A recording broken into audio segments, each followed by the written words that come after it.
तो कैसे हैं मेरे तहसीलदार साहब? सब अच्छे से हो?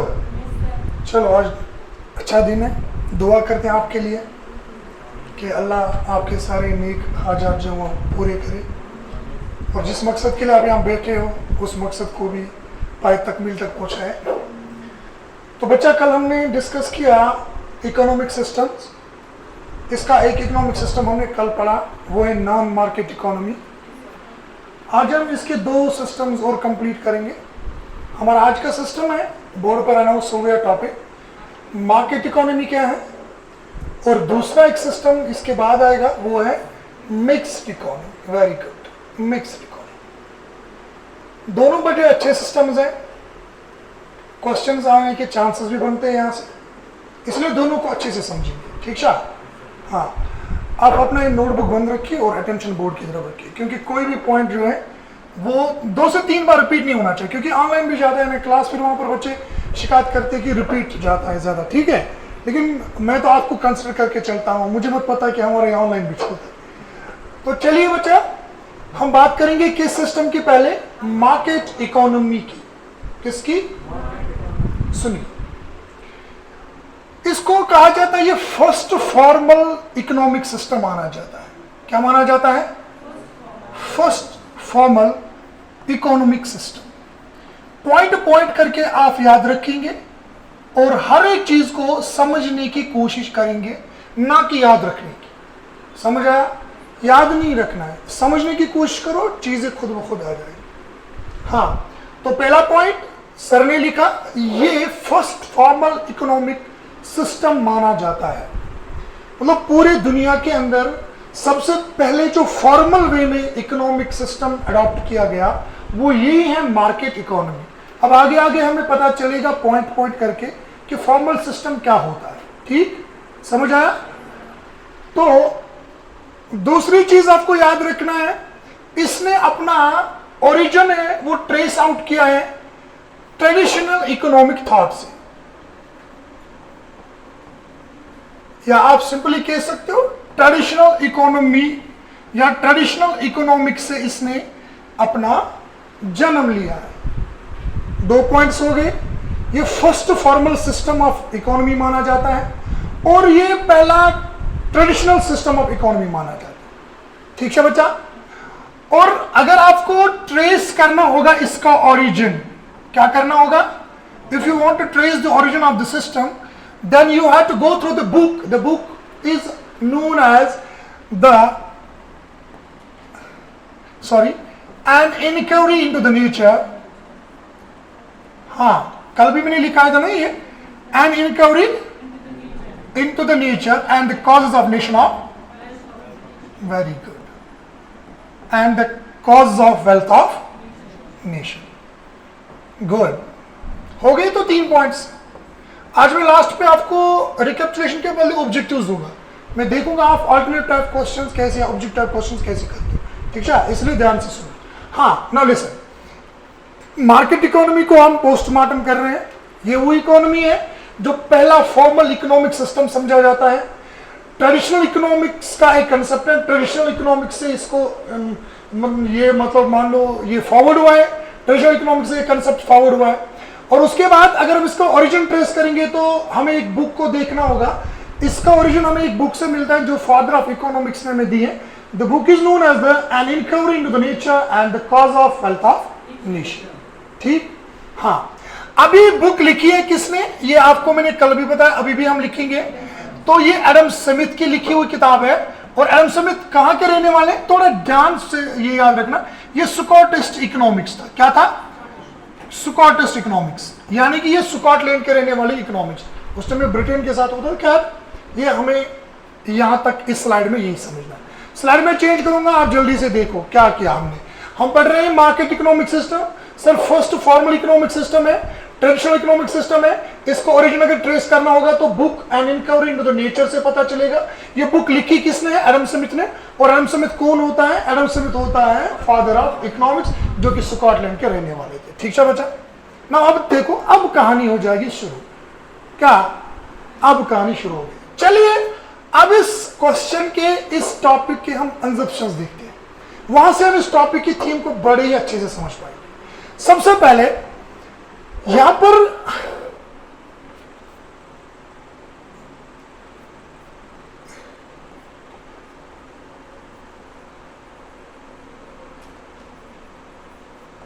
एन इकोनॉमिक एजेंट जो होता है, इकोनॉमिक का एक एजेंट जो होता है, हम यहां पर एजेंट मान लेंगे एक प्रोड्यूसर को। किसको लेंगे? मान लो एक प्रोड्यूसर है, ये इकोनॉमिक में एक एजेंट के तौर पर काम करता है। क्या करता है? हाँ, तो कहा जाता है इस प्रोड्यूसर का जो सेल्फ इंटरेस्ट होता है, क्या होता है? बात सुनिएगा मेहरबानी करके। इस प्रोड्यूसर का क्या होता है? ये सेल्फ इंटरेस्ट इसको मोटिवेट करता है। क्या करता है? कि वो कोई चीज क्या करे? प्रोड्यूस करे। सुनो सुनो, कंसेप्ट को समझो, आराम से सुनो। हाँ, तो हम कह रहे हैं एक इकोनॉमिक एजेंट जो होता है, जिसको हमने यहां पर एग्जांपल के तौर पर लिया है प्रोड्यूसर। हालांकि हमारे पास प्रोड्यूसर इकोनॉमिक एजेंट नहीं होता है, we already gone through other two agents, that is consumer and distributor, वो भी हमारे एजेंट्स हैं। लेकिन यहां पर हम स्पेशली फोकस करेंगे एक एजेंट के ऊपर, जिसका नाम क्या है? प्रोड्यूसर। देखो क्या कहती है मार्केट इकोनॉमी, क्या समझाते हैं मार्केट इकोनॉमी। मार्केट इकोनॉमी कहती है ये जो हमारा इकोनॉमिक एजेंट है, ये जो हमारा प्रोड्यूसर है, इसका सेल्फ इंटरेस्ट इसको मोटिवेट करेगा कि ये समाज के लिए या सोसाइटी के लिए कुछ प्रोड्यूस करे। ऑब्वियस है, आप में से कोई बंदा कल कोई फर्म डालेगा, कोई फैक्ट्री ऑपरेट करेगा। अब तो लड़कियां भी पीछे नहीं है, यहां पर तो अब लड़कियां बी क्वीन भी बन रही हैं, तो कोई कोई पिकल क्वीन भी बन गई है, बहुत सारे। अब लड़के करेंगे तो उनका नामन कल्चर ही चेंज होता है, लड़कियां करेंगे तो बड़े प्यार से नाम दिया जाता है। अगर लड़कियां मछलियों के साथ कुछ करेगी तो उसको हम कहेंगे ये ब्लू रेवोल्यूशन है, बाकी बाकी चीजें हैं।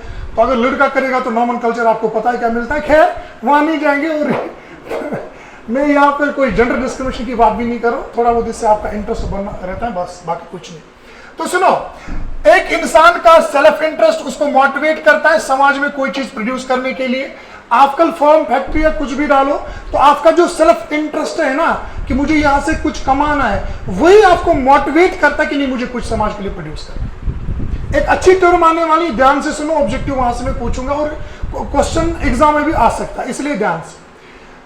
अब ये जो आप लोग सेल्फ इंटरेस्ट आपको मोटिवेट करता है किसी चीज को प्रोड्यूस करने के लिए, इससे आपका तो फायदा है, आपको इसके बाद क्या मिलेगा? इससे प्रॉफिट। क्या मिलेगा? लेकिन सर सोसाइटी को क्या मिलेगा?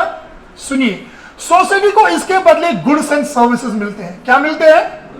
हाँ, तो अब यहां पर हमें पता चला किसी भी चीज को तभी प्रोड्यूस किया जाएगा जब सबसे पहले आपके पास क्या होगा? सेल्फ, क्या होगा? और सेल्फ इंटरेस्ट जब आपके पास आएगा तो आप सोसाइटी के लिए क्या प्रोड्यूस करोगे? समझ आया? अच्छे से आया ना समझ? अब देखो, अभी जो सोसाइटी को गुड्स एंड सर्विसेज मिले, सोसाइटी को गुड्स एंड सर्विसेज, सोसाइटी ने तो इसके लिए खुद कुछ नहीं किया ना, ये किसने किया? से फॉर एग्जाम्पल यहां पर आदिल बैठा है, आदिल के अंदर एक सेल्फ इंटरेस्ट जग गया, इसने कहा चलो इसको किसने मोटिवेट किया, ये मोटिवेट हो गया, चलो मैं एक फॉर्म ऑपरेट करता हूं, मैं एक फैक्ट्री डालता हूं और वहां से मैं गुड्स एंड सर्विसेज प्रोड्यूस करूंगा, मैं शूज बनाऊंगा, मैं लेदर बैग बनाऊंगा या मैं ब्रेड बनाऊंगा। अब ये आदिल ने सोचा, इसके लिए एफर्ट्स आदिल के लगे, लेकिन अगले दिन जो आप इसकी दुकान पर भीड़ देखते हो ना, लोगों की, जहां से लोग गुड्स एंड सर्विसेज परचेज करने के लिए आए हैं, लोगों ने तो उसमें कोई एफर्ट नहीं लगाया ना, मत लगाया। तो ये जो बेनिफिट लोगों को मिलेगा ना, इसको एडम स्मिथ कहता है, अच्छा नाम कहा जाता है, ये लोगों के लिए एक इनविजिबल हैंड है। क्या है? अब बोलो इनविजिबल हैंड का मतलब क्या हो गया? मतलब फायदा वहां से आ रहा है जिसके लिए लोगों ने मेहनत ही नहीं की। मेहनत किसने की? आदिल ने एक फैक्ट्री डाली या किसी और बंदे ने फैक्ट्री डाली, इसके स्किल एफर्ट्स उसमें लग गए, इसकी मेहनत उसमें लगी, लोग चले गए और फायदा लेकर आ गए, तो इसको क्या कहा जाता है? Invisible hand. अब बोलो इनविजिबल हैंड का मतलब क्या हो गया? इनविजिबल हैंड का मतलब हो गया कि लोग फायदा तो ले रहे हैं लेकिन उसके लिए कुछ खुद नहीं कर रहे। समझ आया बच्चा? क्या बोला इसको एडम स्मिथ ने? Invisible hand. लेकिन इसी टर्म को ऑफन हम एक और नाम भी दे सकते हैं, और इसको हम एक और नाम से जानते हैं, दैट वेरी नाम इज, या that very term is, the term which is used for the same concept is animal spirit. क्या बोला जाता है इसको? Animal separate. अब ये एनिमल सेपरेट क्या है सुनिए। चलिए, अगर आप इंडियन इकोनॉमी की सबसे ऑथेंटिक बुक जो मानी जाती है वो मानी जाती है रमेश सिंह की, थोड़ी कॉम्प्लिकेटेड है, आपके समझ में थोड़ी कम आएगी वो, लेकिन इसमें इस एनिमल सेपरेट का जिक्र आया है। मैं आपको बताऊंगा असल में ये एनिमल सेपरेट जो है ना, ये नाम दिया इसको जे एम कैनीज ने। किसने दिया? जे एम कैनीज, जॉन माइनर्ड कैनीज जो है, इसने इसी चीज को, मतलब जिस चीज को एडम स्मिथ इनविजिबल हैंड कहता है, इसी चीज को जे एम कैनीज क्या कहता है? Animal separate. अब ये एनिमल सेपरेट क्या है? ये कुछ भी नहीं है, ये एक इंसान के अंदर पाए जाने वाले इमोशंस, एक इंसान के अंदर पाए जाने वाली फीलिंग्स, समझ में आया? और जिन इमोशंस और जिन फीलिंग्स का यूज करके वो समाज को कुछ देना चाहता, या समाज से कुछ लेना चाहता। ठीक है, एनिमल सेपरेट, यहां पर आप सिग्मा फ्रॉइड की इड वाली एनिमल क्वालिटीज को नहीं देखना कि इंसान के अंदर एनिमल सेपरेट, यहां पर मतलब है अगर बेहतर है अगर आप समझने के लिए सोशल एनिमल सेपरेट पढ़ोगे। ठीक है, क्योंकि इससे आपको थोड़ा एज मिलेगा कि एनिमल सेपरेट यहां पर किसी नेगेटिव चीज को रिप्रेजेंट नहीं करता है। ठीक, समझ में आया बच्चा? फिर से सुनिए, हम पढ़ रहे हैं इकोनॉमिक एजेंट्स की। इस स्लाइड पर इकोनॉमिक एजेंट से हमने शुरू किया है। हमने एक इकोनॉमिक एजेंट को लिया जो कि हमारे लिए प्रोड्यूसर है। प्रोड्यूसर के पास जब सेल्फ इंटरेस्ट होगा, वो चीज इसको मोटिवेट करेगा कि आप समाज में कुछ चीज प्रोड्यूस करिए, और वो प्रोड्यूस क्यों करता है? क्योंकि इसको सोसाइटी में क्या मिलेगा? प्रॉफिट मिलेगा। और सोसाइटी को क्या देगा? ये सोसाइटी को ये बल्क में गुड्स एंड सर्विसेज प्रोड्यूस करके देगा, और ये गुड्स एंड सर्विसेज जो सोसाइटी ले रही है, खुद तो उसने उसके लिए कुछ नहीं किया। इसलिए इस स्पिरिट को, इस थीम को, इस कंसेप्ट को, इस मैकेनिज्म को नाम मिला है किसका? इनविजिबल हैंड का। समझ में आया? और इसी सेम चीज को जेएम कैनीज कहता है क्या? ये एनिमल स्पिरिट है। इट मींस ये इमोशंस है, ये फीलिंग्स है जो इंसान को मजबूर करता है, ये इंसान को मोटिवेट करता है कि नहीं, I have to do something for the society, for the sake of the profit, या प्रॉफिट कमाने के लिए। आप लोग समझ रहे हो मेरी बात? क्लियर हुआ यहां तक? आगे जाए? अब देखो, अब स्लाइड चेंज होगा और कंसेप्ट को थोड़ा और आगे ले जाएंगे। अब देखो, अब इस इनविजिबल हैंड को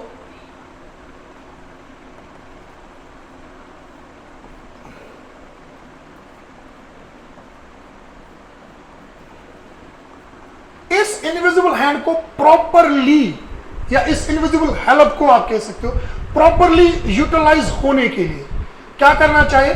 हमें एक प्रॉस्पेरस एनवायरनमेंट देना चाहिए। क्या देना चाहिए? प्रॉस्पेरस एनवायरनमेंट, यानी कि एक ऐसा एनवायरनमेंट जिसमें एक प्रोड्यूसर अपने आप को किसी तरह कंप्रेस्ड महसूस ना करे।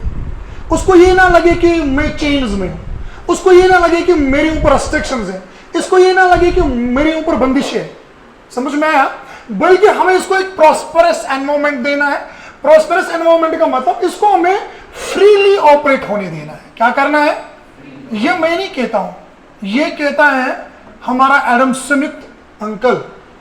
फ्री मार्केट की बात हो रही है ना, मार्केट इकोनॉमी की बात हो रही है, इसमें आपको कहा जाता है if you really want that such type of invisible hand should provide us more and more help, तब हमें क्या करना? हमें इस इनविजिबल हैंड को बिल्कुल फ्री छोड़ना चाहिए, इसको रेस्ट्रिक्शंस में नहीं रखना है। समझ आया बच्चा? सुनिए प्लीज, इस इनविजिबल हैंड को क्या करना चाहिए? इसको फ्री छोड़ना चाहिए, और फ्री इस तरह छोड़ना चाहिए कि ये मार्केट मैकेनिज्म के हिसाब से ऑपरेट करेगा खुद ही। किसके हिसाब से? ये मार्केट फोर्सेस के हिसाब से ही ऑपरेट करेगा। मार्केट फोर्स का मतलब ये अपनी चीजों का प्राइस मार्केट के डिमांड और मार्केट की सप्लाई को नजर में रखकर डिसाइड करेगा। हाँ, समझ आया? इनविजिबल हैंड, अगर आप चाहते हो कि ये सच में और रियल सेंस में हमारे लिए बेनिफिट ड्रॉन करे, हमारे लिए बेनिफिशियल बने, तो हमें इसको एक प्रॉस्पेरस और एक कंडीशनल एनवायरनमेंट देना चाहिए। वो एनवायरनमेंट जहां पर वो अपने आप को कंपेसिव, अपने आप को डोमिनेटेड महसूस ना करे कि मुझे कोई डोमिनेट कर रहा है, या मुझे कोई कंप्रेस कर रहा है, या मुझे कोई रस्टिगेट कर रहा है, या मेरे रास्ते में हिंड्रेंसेस है, हार्डशिप्स है। समझ आया? और इसके लिए आपने क्या करना है? इसके लिए आपको इसे ऑपरेट होने देना है मार्केट फोर्सेस के हिसाब से। मार्केट फोर्स का मतलब क्या हो गया? मतलब जिस तरह मार्केट में डिमांड है, जिस तरह मार्केट में सप्लाई है, ये अपने प्राइस को इसी डिमांड और सप्लाई के हिसाब से एडजस्ट करे। क्या करेगा मेरा बच्चा? सुनो क्या होता है, सुनो दानिश बच्चा सुनो, अगर मार्केट में किसी चीज की डिमांड ज्यादा है, ऑब्वियसली ये जो हमारा प्रोड्यूसर ये अपने प्राइसेस को राइज करेगा। इसको इतनी आजादी होनी चाहिए। अगर गवर्नमेंट ने ऊपर से रेस्ट्रिक्शंस डाली तो फिर ये क्या करेगा बेचारा? समझ आया? अगर मार्केट में इसकी चीज की सप्लाई कम है, सप्लाई कम है, सप्लाई कम है, तो उस टाइम भी अपने प्राइस का प्रोडक्ट क्या करेगा? राइज करेगा। अगर सप्लाई कम है, मतलब ये कम सप्लाई छोड़ रहा है, लोग ज्यादा डिमांड कर रहे हैं, तो प्राइस बढ़ेगा। ये तो आप खुद भी देखते हो ना, मार्केट इकोनॉमिक्स एक ऐसा सब्जेक्ट जो आपकी डे टू डे लाइफ के साथ काफी ज्यादा नहीं बल्कि पूरा रिलेटेड होता है, कनेक्ट होता है। आप देख सकते हो रिसेंटली अगर किसी चीज की मार्केट में सप्लाई कम होती है ना, उसका प्राइस ज्यादा होता है। वहीं पे अगर उसकी सप्लाई बल्क में आ गई तो प्राइसेस कम हो जाते हैं। समझ आया? अब डिमांड का देखो, किसी चीज को लोग अगर ज्यादा ढूंढ रहे हैं तो प्राइसेस अप हो जाते हैं, अगर किसी चीज को लोग कम ढूंढ रहे हैं तो प्राइसेस कम हो रहे हैं। समझ आया?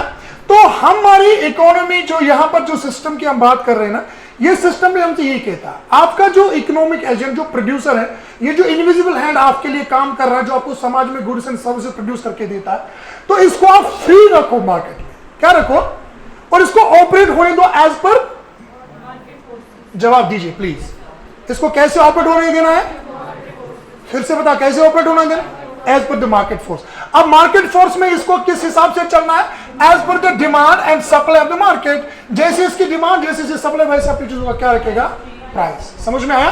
और इसी को हम मार्केट फोर्स भी कहते हैं, फ्री मार्केट फोर्स। समझ आया बच्चा? समझ में आ रहा है? इनविजिबल हैंड समझ में आ गया? अच्छा, थोड़ा रिकैपिचुलेशन देखते हैं। हमने आज बात की थी एक प्रोड्यूसर से, एक इकोनॉमिक एजेंट से की थी ना। एक इकोनॉमिक एजेंट ही है, एक वो बंदा होता है जिसको उसका सेल्फ इंटरेस्ट मोटिवेट करता है कि वो समाज या सोसाइटी के लिए कुछ प्रोड्यूस करे। आया समझ?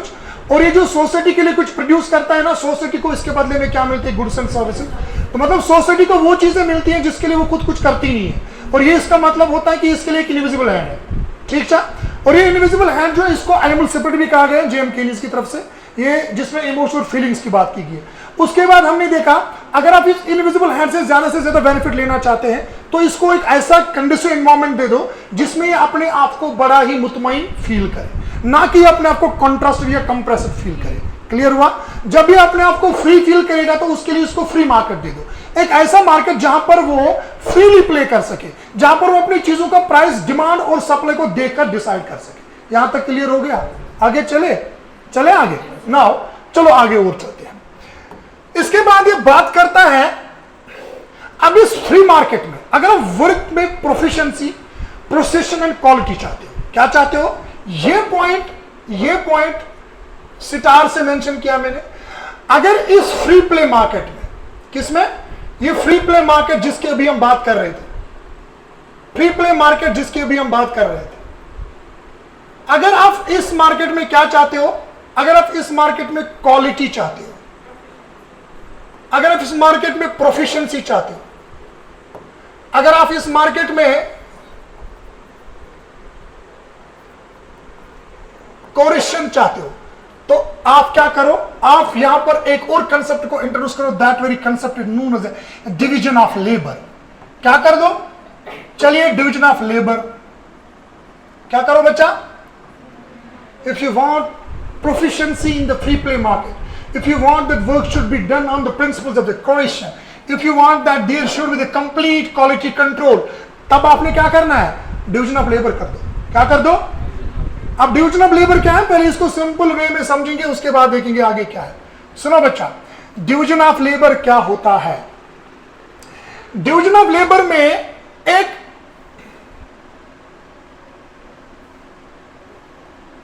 कॉम्प्लिकेटेड टास्क को सिंपल कंपोनेंट्स में ब्रेक किया जाता है। क्या किया जाता है बच्चा? ब्रेक। हाँ, जब हम ब्रेक डाउन करेंगे कॉम्प्लिकेटेड टास्क को सिंपल कंपोनेंट्स में, तो वो हमारे लिए डिवीजन ऑफ लेबर बनता है। अच्छा, आप सबने कंस्ट्रक्शन साइट्स विजिट की होंगी, हमारे घर में भी कंस्ट्रक्शन होता है। हम वहां पर क्या देखते हैं? हम वहां पर देखते हैं, हम कभी भी अगर हमारे यहाँ वहां 10 लेबर्स लगे होंगे ना, हम 10 के 10 लोगों को एक ही काम पे नहीं लगाएंगे। हम पहले 10 लेबर्स को नहीं बोलेंगे चलो आ जाओ पहले रेत और सीमेंट मिक्स करते हैं, फिर ये रेत और सीमेंट लेकर ऊपर जाएंगे, फिर ईंटें लेकर ऊपर जाएंगे, फिर वहां पर सब मिलकर लगाएंगे। ऐसा नहीं करते, मत करते, बल्कि एक पूरा कॉम्प्लिकेटेड प्रोसेस रहता है और इस प्रोसेस को हम अलग अलग लेबर्स में डिवाइड करते हैं। 2 बंदों को आपने सीमेंट और सैंड में लगा दिया, 2 बंदों को आपने ईंटों के साथ लगा दिया, 2 बंदे ऊपर वो काम कर रहे हैं। समझ में आया? इसका मतलब एक बड़ा कॉम्प्लिकेटेड टास्क जो था वो हमने फ्रैगमेंट्स में डिवाइड कर दिया। अब देखो, जो सीमेंट के साथ डील करते हैं ना, उनको एक्सपीरियंस दिन ब दिन गेन होता जाएगा। उनकी काम जो है, उनका जो काम है उसमें क्वालिटी भी आएगी, प्रोफिशिएंसी भी आएगी, और उसमें कोरेशन, दुरुस्तगी, मतलब जिसमें किसी किस्म की कोई प्रॉब्लम की गुंजाइश ना हो, उसी को कोरेशन में बोला जाता है। और यहां पर अगर देखोगे, जो ईंटों के साथ काम करने वाले बंदे हैं, उनको भी दिन ब दिन एक्सपीरियंस हो जाएगा, उनकी काम में प्रोफिशिएंसी आएगी। तो इसमें भी फ्री प्ले मार्केट में एक और इंपॉर्टेंट कंसेप्शन, एक और इंपॉर्टेंट फीचर ये है, इसमें कहा जाता है कि डिवीजन ऑफ लेबर के उसूलों पर काम होना चाहिए। मार्केट में क्या होना चाहिए? डिवीजन ऑफ लेबर होना। बड़े बड़े टास्क को छोटे छोटे फ्रेगमेंट्स और छोटे छोटे कंपाउंड्स में डिवाइड करके रखो, ताकि आपका जो काम है उसमें प्रोफिशिएंसी आ जाए और उसमें क्वालिटी कंट्रोल चेक हो सके। क्लियर हुआ बच्चा? आगे फॉरवर्ड, आगे जाए। नाउ लास्ट चीज जो मैं अब आपको पढ़ाऊंगा, इसके बाद हम आगे इसके कुछ ऑब्जेक्टिव्स या और कुछ देखेंगे।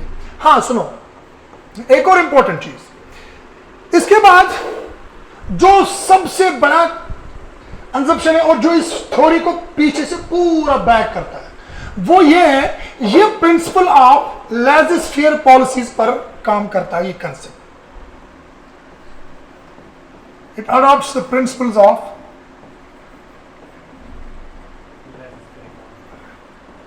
Laser-fair economy. अब ये लेज़र-फेयर क्या है? ये एक फ्रेंच टर्म है। क्या बच्चा? लेज़र-फेयर एक क्या है? It simply means to leave it alone, to leave it. This is the concept यहां से ही इस कंसेप्ट को नाम मिलता है क्या? फ्री प्ले मार्केट का। To leave it alone, to leave it. इसलिए हमने पहले ही बोला, मार्केट प्ले एक ऐसा सिस्टम है, मार्केट इकोनॉमिक सिस्टम एक ऐसा इकोनॉमिक सिस्टम है जहां पर प्राइवेट इंडिविजुअल्स को और बिजनेस को कंप्लीटली फ्री छोड़ा जाता है कि आप प्रोडक्शन को कंट्रोल करें। समझ आया? कल ही मैंने ये पढ़ाया ना, आज फिर से बोला कि एक ऐसा मार्केट है जहां पर प्राइवेट इंडिविजुअल्स को, प्राइवेट फर्म्स को बिल्कुल फ्री छोड़ा जाता है, आप कंट्रोल करिए किस चीज को? प्रोडक्शन। समझ आया? फिर से बोलो, क्या है ये सिस्टम? एक ऐसा सिस्टम जहां पर इंडिविजुअल्स को या बिजनेस को फ्री छोड़ा जाता है, कंट्रोल कीजिए किस चीज को? प्रोडक्शन। किस चीज को कंट्रोल करना है? यहां पर किसी का कंट्रोल होता है? बिल्कुल। यहां पर सारे प्राइवेट एंटरप्राइज क्या होते हैं? फ्री। क्या करने के लिए? प्रोडक्शन को कंट्रोल करने के लिए। नाउ लिसन, अब यहां पर सुनो, ये प्रिंसिपल्स ऑफ लेज़र-फेयर इकोनॉमी के ऊपर काम करता है। मतलब लेज़र-फेयर क्या है? ये एक फ्रेंच टर्म है। फ्रेंच टर्म का मतलब क्या है? To leave it alone. यानी इकोनॉमिक्स ने इसको फिर किस तरह से डिफाइन किया या इस इकोनॉमिक सिस्टम को किस तरह से प्रेजेंट किया? इन्होंने सीधे बोला, non interference from the government side. क्या? Non interference from government side या बाय गवर्नमेंट, शॉर्ट में लिखिए, गवर्नमेंट की तरफ से कोई भी इंटरफियरेंस नहीं होना चाहिए। किस सिस्टम में? फ्री प्ले मार्केट में या मार्केट इकोनॉमिक स्ट्रक्चर में। हो गया क्लियर? अब यहां तक हमने क्या देखा? यहां तक हमें यही समझ में आया, इसको मैं वाइंड अप करता हूं। सुनो, यहां तक हमें यही समझ आया, अब तक हम एक ऐसे मार्केट की बात कर रहे हैं जो बिल्कुल फ्री है गवर्नमेंट की इंटरवेंशन से, जहां पर गवर्नमेंट कोई कंट्रोल नहीं करेगा, जहां पर प्राइवेट इंटरप्राइजेस को, प्राइवेट बिजनेस को, प्राइवेट फर्म्स को, प्राइवेट इंडिविजुअल्स को फ्री छोड़ा जाता है कि वो मार्केट में प्रोडक्शन को कंट्रोल करे। और इस इकोनॉमी के कुछ बड़े ही बेहतरीन एग्जम्पशंस हमने पढ़े। सबसे पहला एग्जम्पशन, एक इंसान का पर्सनल इंटरेस्ट ही उसको मोटिवेट करता है कि वो समाज के लिए कुछ प्रोड्यूस करे, सोसाइटी के लिए कुछ प्रोड्यूस करे, और सोसाइटी के लिए जो प्रोड्यूस होता है वो सोसाइटी के लिए इनविजिबल हैंड माना जाता है, क्योंकि सोसाइटी उसके लिए कुछ खुद नहीं करती है। उसके बाद इसी कंसेप्ट को एक और नाम से जाना जाता है, that is animal spirit. Same चीज है, उसमें इमोशंस और वैल्यूज की हमने बात की। उसके बाद फिर हमने देखा, अगर हम चाहते हैं कि ये एनिमल स्पिरिट या ये जो हमने पढ़ा है हेल्पिंग हैंड हमारे लिए ज्यादा फ्रूटफुल बने, तो हमें इसको फ्रीली ऑपरेट होने देना है। फ्रीली ऑपरेट होने का मतलब हमें इसको इतनी आजादी देनी है कि मार्केट में अपने प्राइसेस को मार्केट के डिमांड और मार्केट के सप्लाई को देखकर डिसाइड करे। फिर हमने इसके बाद आगे देखा, इसमें डिवीजन ऑफ लेबर की बड़ी इंपॉर्टेंस रखी गई है।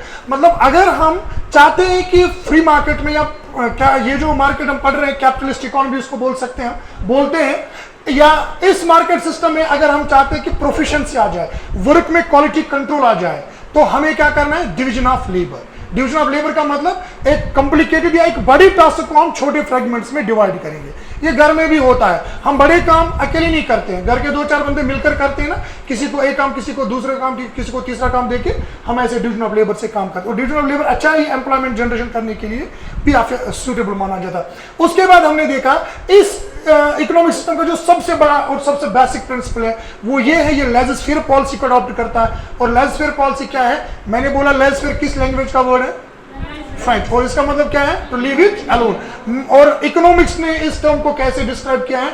Non interference by government. Government को कोई भी इंटरफेरेंस नहीं करना चाहिए किस सिस्टम में? लेजर-फेयर इकोनॉमी या मार्केट इकोनॉमी में। समझ आया अच्छे से ना? कोई कंफ्यूजन? हाँ, चलिए अब इसके थोड़े बहुत हम पढ़ते हैं, इसके की फीचर्स क्या है, क्या हमें समझ में आया इसके की फीचर्स। 2-4 फीचर्स पढ़ेंगे, ज्यादा नहीं। सबसे पहले यहां पर नो या मिनिमाइल,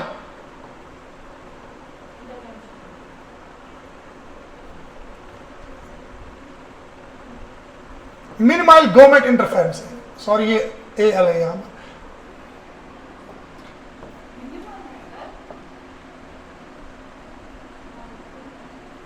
मिनिमल गवर्नमेंट इंटरफियरेंस, तो कल तो यहां पर दूसरा स्टाइल इसका। हाँ, सबसे पहला फीचर इसका क्या है? ये यहां से क्लियर हो जाएगा, सम अप भी हो जाएगा। इस सिस्टम में गवर्नमेंट की ना के बराबर, या तो होगी नहीं, पहले तो होगी नहीं, अब अगर होगी तो ना के बराबर ही होगी। इंटरफेरेंस बिल्कुल भी नहीं होती किस सिस्टम में? मार्केट इकोनॉमिक अप्रोच, इसको कैपिटलिस्ट इकोनॉमिक अप्रोच भी कहते हैं, कैपिटलिस्ट इकोनॉमिक सिस्टम कहते हैं। ये सबसे पुराना इकोनॉमिक सिस्टम है, कम्युनिस्ट सिस्टम से पहले ये इमर्ज हुआ था। तो इस सिस्टम में आपने याद रखा, पहला फीचर जो भी आपने की फीचर में पढ़ा वो ये है कि गवर्नमेंट का बिल्कुल भी इसमें रोल नहीं होता, गवर्नमेंट बिल्कुल फ्री छोड़ेगी आपको, मिनिमल रोल रहता है। क्लियर हुआ बच्चा? दूसरा इसका फीचर है, यहां पर प्रॉफिट मैक्सिमाइजेशन मेन एम होता है। क्या होता है main M? Profit maximisation.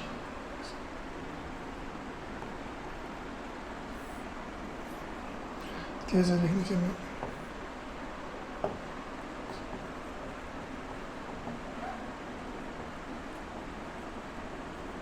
Profit maximisation यहां पर मेन एम होता है। इसके बाद कंज्यूमरिज्म। कंज्यूमरिज्म का मतलब क्या हो गया? यहां पर कंज्यूमर को चॉइसेस बहुत ज्यादा मिलती है, कंज्यूमर बहुत सारी चीजें मार्केट से अवेल कर सकता है, क्योंकि ये चीजें, ये मार्केट कंज्यूमर की डिमांड को नजर में रखकर ही ऑपरेट होता है। जिस चीज की डिमांड होगी ना आपकी तरफ से, वही चीज आपको मिलेगी, वही चीज प्रोड्यूस की जाती है। आप देखो मॉडर्न मार्केट जो है ना, वो कंज्यूमरिज्म मार्केट ही कहलाता है। कंज्यूमर की डिमांड को पहले देखा जाता है, फिर प्रोडक्शन उसी चीज की आ जाती है। तो यहां पर कंज्यूमर की चॉइस का बड़ा ख्याल रखा जाता है। किस मार्केट में? मार्केट इकोनॉमी या कैपिटलिस्ट इकोनॉमी, कंज्यूमर की चॉइस का बड़ा ख्याल रखा गया है। और इसके बाद बस ये फीचर्स काफी है, ये 3 फीचर्स, वो भी तो उसके फीचर्स जो हमने पढ़े।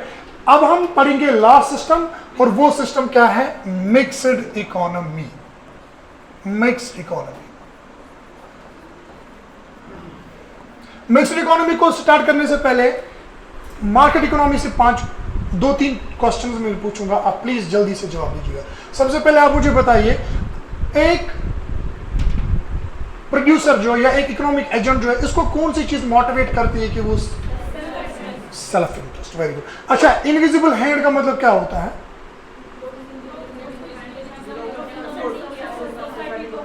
एग्जैक्टली, किसी इंसान का इंटरेस्ट समाज के लिए, सोसाइटी के लिए क्या फायदा प्रोड्यूस करता है, ये सिंपल। अच्छा, एक और चीज बता, लेजर-फेयर इकोनॉमी क्या होती है? जहां पर गवर्नमेंट की तरफ से बिल्कुल इंटरवेंस ना हो। किस लैंग्वेज से आया ये वर्ड? French language. और इसका मतलब क्या होता है? हाँ, अच्छा, डिवीजन ऑफ लेबर का मतलब क्या समझा आपने? आप चीजें इजीली समझ रहे हो ना, ये बड़ा इजी सब्जेक्ट है, इजीली समझो। इसलिए मैंने पहले बोला कंसेप्ट्स को क्लियर करो, याद रखने की कोशिश नहीं करनी है, समझने की कोशिश करनी है। अब बात करेंगे क्या? मिक्सड इकोनॉमी की। क्या लगता है आपको मिक्सड इकोनॉमी क्या होती है? हाँ, सुनो, क्या होती है मिक्सड इकोनॉमी?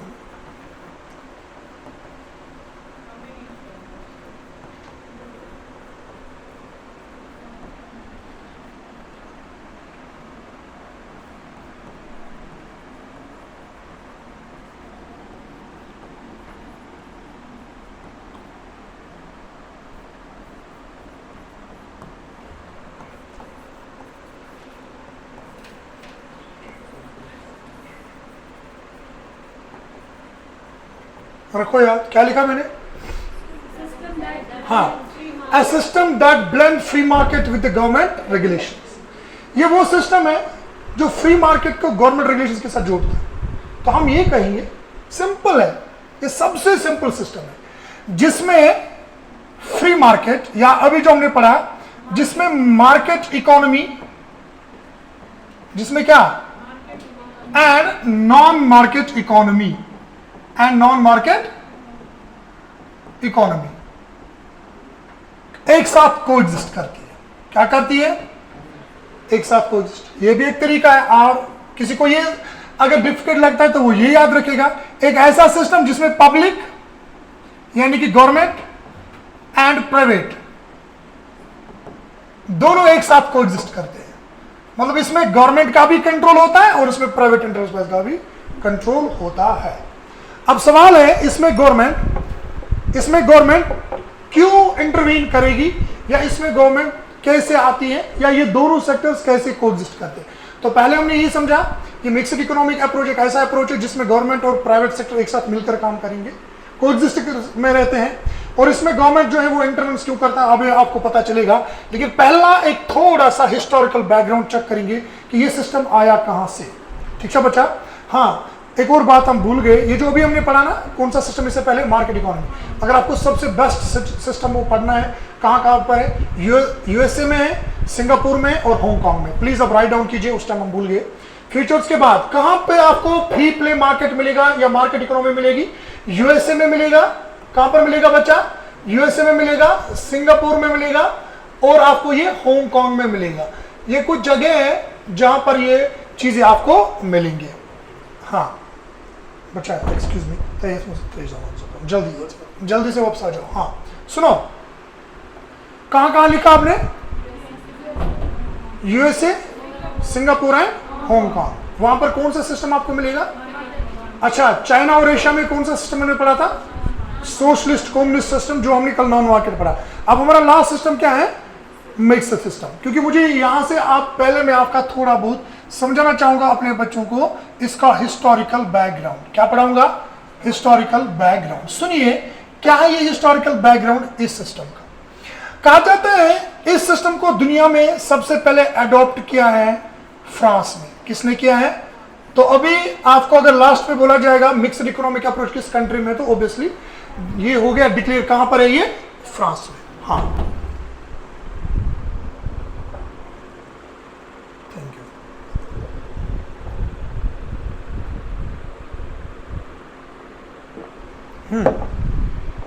तो सुनो, फ्रांस ने इस सिस्टम को कब अडॉप्ट किया है? हम सबको पता है, आपको भी पता है, आपने पॉलिटिकल साइंस की क्लासेस पढ़े होंगे, पहले भी पढ़े होंगे आपने। किसी ने बीएससी किया है, किसी ने बीटेक, किसी ने कुछ भी किया हो डिग्री। लेकिन अब आप लोग सिविल सर्विस के लिए प्रिपेयर कर रहे हो, तो आपने एक टर्म सुनी होगी, ग्रेट डिप्रेशन। क्या सुनी होगी? Great depression. तो यहां पर डिप्रेशन आपके मेंटल कंडीशन को डिस्क्राइब नहीं करता है।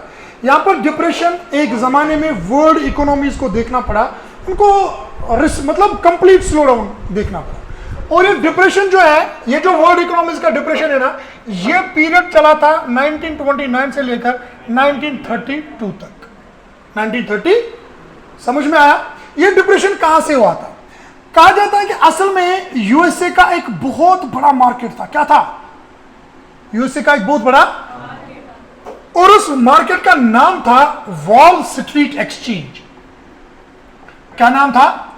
Wall street exchange. सुनिएगा बच्चा, थोड़ा पॉलिटिकल टच है लेकिन मुझे इंपॉर्टेंट लगा, इसीलिए थोड़ा इसको डील करेंगे। सुनो, एक जमाना आया, हम पढ़ रहे मिक्स्ड इकोनॉमी का एवोल्यूशन कहां से हुआ, इसकी इंट्रोडक्शन कहां से हुई, किस कंट्री ने पहले इसके प्रिंसिपल्स को अडॉप्ट किया, तो वो हमने देखा फ्रांस ने किया। किसने किया? फ्रांस ने किया। अब फ्रांस ने क्यों किया, यही हम पढ़ रहे हैं। तो फ्रांस ने क्यों किया? असल में एक टाइम आया वर्ल्ड हिस्ट्री का, ये एक ऐसा पीरियड है जो पूरे यूरोपियन इकोनॉमीज को शेक करके रखता है, और ये पीरियड कहलाता है ग्रेट डिप्रेशन का पीरियड। क्या कहलाता है? इस ग्रेट डिप्रेशन में क्या हुआ जो यूएसए का सबसे बड़ा मार्केट था, जिस मार्केट का नाम क्या था, वॉल स्ट्रीट एक्सचेंज। और ये किस टाइप का मार्केट था? तो बेटा ये असल में एक स्टॉक एक्सचेंज था। क्या था? अब आपको ये भी पता होगा, कुछ बच्चे कॉमर्स बैकग्राउंड से होंगे तो उनको पता होगा स्टॉक एक्सचेंज मार्केट क्या होता है। ये एक मार्केट होता है जहां पर हम शेयर्स को सेल और परचेज करते हैं, जहां पर शेयर्स को क्या किया जाता है? Sale and purchase. तो इसी मार्केट में कहा जाता है, इसी मार्केट में काफी ज्यादा उथल पुथल देखी गई। ये मार्केट पूरी तरह से डिस्टर्ब हो गया, डिमोलिश हो गया, और एक ही दिन में मिलियंस ऑफ शेयर्स इस मार्केट में बेचे गए, जिसकी वजह से यूरोप, जो कल तक दुनिया के लिए क्रेडिटर था ना, वो अब खुद बेचारा डेटर बन गया था। समझ में आया? तो इसीलिए जब ये मार्केट एक्सपोज हो गया ना, ये मार्केट क्लैप्स हो गया ना, तो यूएसए जिन कंट्रियों को लोन देता था ना, वो बेचारे क्या, वो बेचारे कहते हैं ना बेसहारा, वो बेसहारा हो गए बेचारे कंट्रियां। समझ में आ गया? तो फिर उन कंट्री ने डिसाइड किया नहीं, अब तो अपनी इकोनॉमिक रिफॉर्म्स लानी है, अब तो कुछ अपने यहां से चेंज करनी है। इसलिए फ्रांस ने पहले डिसाइड किया, चलिए अब बहुत हो गया किसी के, हालांकि फ्रांस खुद एक रेप्यूटेड और काफी ज्यादा अच्छी कंट्री थी, उसने बहुत सारी कंट्रियों को आजाद देने में मदद की, उसकी ओवरसीज कॉलोनी भी थी, लेकिन फ्रांस ने कहा चलिए अब बहुत हो गया, अब किसी के सहारे और नहीं रहना चाहे, बल्कि अब हम क्या करेंगे, we will devise our own system, we will make some reforms, और हम अपनी इकोनॉमी को खुद से स्ट्रांग और इसको अकाउंटेबल खुद ही बनाएंगे। ठीक, तो इसीलिए इन्होंने डिसाइड किया चलिए we will leave all the previous system, we are going to adopt the principles of a new system. और ये न्यू सिस्टम आज की दुनिया के लिए क्या कहलाता है? Mixed economy. कहां से आया आप? अच्छा, फ्रांस को ये एस्पिरेशंस किस सिस्टम के कोलैप्स की वजह से मिली?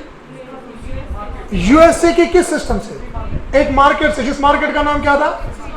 नहीं, हाँ, अब मैं अभी बोल रहा हूं, ये कौन सा ये यूएसए का मार्केट था, इस मार्केट का नाम था वॉल स्ट्रीट एक्सचेंज, और इस एक्सचेंज में, इसमें स्टॉक एक्सचेंज भेजे जाते थे, और यूएसए में ये उस टाइम फ्री मार्केट ही था, क्योंकि यूएसए में अब तक वही सिस्टम चल रहा है। आया समझ? तो इस सिस्टम से जब प्रॉब्लम्स देखी गई तो फ्रांस ने डिसाइड किया कि हम क्या करेंगे, हम अपना अलग सिस्टम चूज करेंगे। और फ्रांस ने फिर क्या डिसाइड किया, अब हम गवर्नमेंट और प्राइवेट दोनों सेक्टर्स को एक साथ रखेंगे। ठीक, अब बात है कि गवर्नमेंट स्टेप इन क्यों कर रहा है? इस सिस्टम में गवर्नमेंट क्यों स्टेप इन कर रहा है? किस सिस्टम है? मिक्स्ड इकोनॉमी में गवर्नमेंट स्टेप इन क्यों कर रहा है? तो सुनो, गवर्नमेंट स्टेप इन कर रहे हैं to ensure social welfare, to ensure, ये सोशल वेलफेयर को एंश्योर करने के लिए ही एंटर होगा। अब कैसे करेगा सोशल वेलफेयर? सुनो, ये सोशल वेलफेयर को कैसे एंश्योर करेगा? इसके लिए एक तो ये प्रमोट करेगा, या ये एक तो सुनो, एक तो ये फ्रीडम के ऊपर काम करेगा। किसके ऊपर? और दूसरा ये सोशल जस्टिस के ऊपर काम करेगा। जिसको ये दो चीजें समझ में आ गई ना, उसको जिंदगी भर मिक्स्ड इकोनॉमी दोबारा नहीं पड़ती। गवर्नमेंट इस सिस्टम में क्यों इंडल्ज हो गया? गवर्नमेंट इस सिस्टम में क्यों आ गया? सिंपल एक concept sir, to ensure the social welfare. Government क्यों स्टेप इन हो गया? ताकि सोशल वेलफेयर को इंश्योर किया जाए, यकीनी बनाया जाए। और कैसे बनाना है सोशल वेलफेयर के? एक तो आप पूरी तरह से फ्रीडम का ख्याल रखिएगा, और दूसरा आप सोशल जस्टिस को ख्याल रखिएगा। अब ये फ्रीडम का ख्याल क्या रखना है? सुनिए, आपके मार्केट में जो प्राइवेट इंटरप्राइजेस अपना कारोबार चला रहे, आपके मार्केट में क्या, जो प्राइवेट इंटरप्राइजेस अपना कारोबार ख्याल रहे, उनके लिए इतना सख्त भी नहीं बनना है कि वो बेचारे ऑपरेट ही ना करें। समझ आया? मैं एज ए गवर्नमेंट, आप प्राइवेट इंटरप्राइजेस काम कर रहे हो, अब हमने काम डिसाइड किया कि हम ना तो मैं अकेले किसी काम का हूं, ना तो आप अकेले किसी काम के हो। आपको मैंने अकेला छोड़ दिया तो आपने गरीबों का बेड़ा गर्क कर दिया। मैंने खुद अकेले के दम पर कुछ करना चाहा तो मैंने समाज में अच्छी फैसिलिटीज, अच्छी जो चीजें मैं प्रोवाइड नहीं कर सका। अब हमने डिसाइड किया मिलकर हैंड इन हैंड जाएंगे, कोएग्जिस्ट करेंगे, आप भी रहो मैं भी रहूंगा। बट मेरा ज्यादातर क्या रोल रहेगा, मैं इंश्योर करूंगा एक तो मैक्सिमम सोशल वेलफेयर होना चाहिए, और दूसरा आपकी फ्रीडम का भी मैं ख्याल रखूंगा और सोशल जस्टिस का भी मैं ख्याल रखूंगा। अब जब मैं फ्रीडम की बात करता हूं, इसका मतलब आप जो चीजें प्रोड्यूस कर रहे थे, मुझे उस फ्रीडम को आपसे स्नैच नहीं करना, उस फ्रीडम को मैं आपसे छीनूंगा नहीं, आपको मैं कंप्रेस करके नहीं रखूंगा। समझ में आया? आपकी जो अपनी अपनी इंडस्ट्रीज आप चला रहे हो, आपका जो बिजनेस है, आपके जो इंडिविजुअल प्रोस्पेक्टिव यूनिट्स हैं, उनको मैं डिमोलिश करने की साजिश या कोशिश या प्लान्स और पॉलिसीज डिवाइस नहीं करूंगा आपके लिए, बल्कि मैं आपको फ्रीडम दूंगा, रिलैक्सेशन दूंगा, लेकिन अंडर सर्टेन कंडीशंस, कुछ कंडीशंस रहेंगे, ठीक। और सवाल रहा सर अब सोशल जस्टिस का मतलब क्या है? सोशल जस्टिस सिंपली इसका यह मतलब है कि वो जो गैप होती है ना बिटवीन रिच एंड पुअर, वो गैप वाइड नहीं होनी है, उस गैप को वाइड होने से मुझे रोकना है। इसलिए तो मैं इंश्योर करता हूं कि मुझे क्या मिलेगा, सोशल वेलफेयर। समझ में आया? तो यहां पर मैं क्या करूंगा, यहां पर मैं उस गैप को कम करूंगा। किस गैप को? द गैप बिटवीन, किनके बीच में जो गैप है, the gap between rich and poor should be minimise. ये मैं क्या करूंगा बेटा, ये मैं मिनिमाइज करूंगा। आया समझ? तो यही तो काम है, इसी के लिए तो गवर्नमेंट इंटरवेंशन कर रहा है। लास्ट वाली बात सुनिएगा बच्चा फिर से, हाँ अच्छे से सुनो। ये जो सिस्टम है इसमें गवर्नमेंट इंटरवीन करता है, गवर्नमेंट कोएग्जिस्ट करता है प्राइवेट एंटरप्राइज के साथ। गवर्नमेंट का मैक्सिमम एम और सबसे बड़ा मकसद ही रहता है कि हम सोशल वेलफेयर को कैसे पॉसिबल बनाएं, सोशल वेलफेयर को कैसे इंश्योर करें। और उसमें से हमने देखा कि यहां पर ये दो चीजों को पॉसिबली इंट्रोड्यूस करने की कोशिश करेगा। एक तो फ्रीडम उन प्राइवेट एंटरप्राइज के लिए जो ऑलरेडी एग्जिस्ट करते हैं, क्योंकि अब आपने मेरे साथ काम करना डिसाइड किया, इसका मतलब ये नहीं कि मैं अपनी पॉलिसी से आपको तंग करूं, ठीक। और दूसरी जो जिम्मेदारी गवर्नमेंट के ऊपर है वो क्या है, वो है सोशल जस्टिस का। और सोशल जस्टिस में मुझे उस गैप के रिडक्शन का ख्याल रखना है जो अमीरों और गरीबों के बीच का गैप कैपिटलिस्ट इकोनॉमीज में आया था। यहां पर अगर मैं आपको फ्रीडम दे रहा हूं, लेकिन यहां पर मुझे ख्याल ये रखना है कि आप जुल्म करके अपने आप को दिन ब दिन अमीर ना बनाओ और गरीबों को गरीब ना करो। समझ आया? इजी कंसेप्ट है। आप देखो यहां से कैसे ये गैप कम करता है, थोड़ा बहुत इसको समझिए। यहां से गैप्स को कम करने के लिए इसके पास बहुत सारी पॉलिसीज होती है। क्या होती है? एक छोटी सी पॉलिसी, एक पॉलिसी होती है टैक्सेशन के रिलेटेड और दूसरी होती है सब्सिडीज को लेकर। ये आपसे टैक्स लेगी, किनसे? ये अमीरों से टैक्स लेगी और उन्हीं टैक्स को सब्सिडीज के तौर पर डिस्ट्रीब्यूट करेगी, किन में? पुअर से। अमीरों से पैसा लेगी टैक्स की सूरत में, तो आपकी इनकम लेवल क्या हो जाएगा, और उसी टैक्स को गरीबों में सब्सिडी के तौर पर बांटेगी, तो गरीबों की इनकम क्या हो जाएगी? ज्यादा। कम नहीं, उनकी ज्यादा होगी। आज ही हो, हाँ अच्छा, ये कहीं पर नमाज पढ़ाने मत गया था, खैर ठीक, मुझे गलत इसने, ठीक उसने अब बोला तो मुझे लगा ये कम बोल रहा है। मुझे मत लिपसिंग आती है उतनी ज्यादा, अभी समझ। अब आया समझिए, अब कैसे गवर्नमेंट मिनिमाइज करता है gap between rich and poor? By the tax and subsidy policy.